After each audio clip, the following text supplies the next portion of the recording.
What are dividend rights?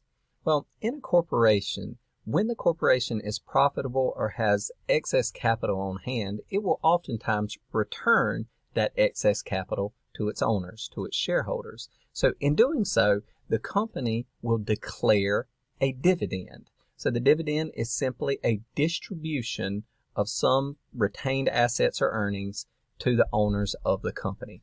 Now, in the event of a preferred shareholder, that is someone who owns a class of stock or a class of ownership interest in the company that has preferential treatment, you'll oftentimes see preference with regard to dividend rights, meaning that you assure the preferred shareholder that they will receive a bare minimum of dividends in any given time period, in, say, an annual dividend of a certain amount.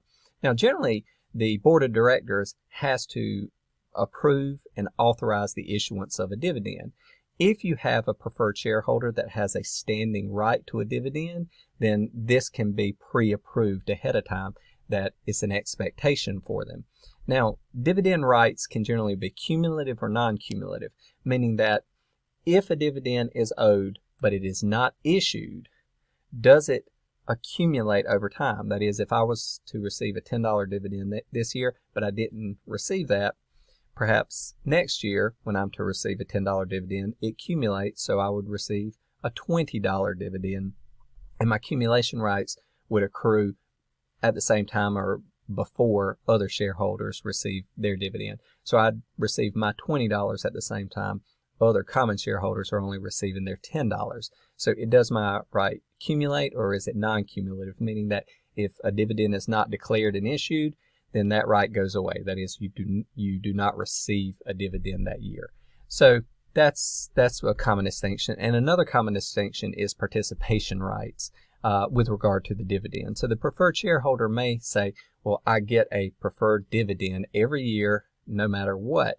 But also, if there's a dividend declared and the common shareholders receive a dividend, I also get to participate in the receipt of that dividend as well, based upon whatever ownership interest in the company I hold. So if I own 2% ownership interest in the company, then whatever the dividend is, I should receive 2% of that or some multiple of that, whatever the negotiated participation rights are. So if my dividends are participating, then even as a preferred shareholder, I will participate with any distribution of dividends that goes to common shareholders.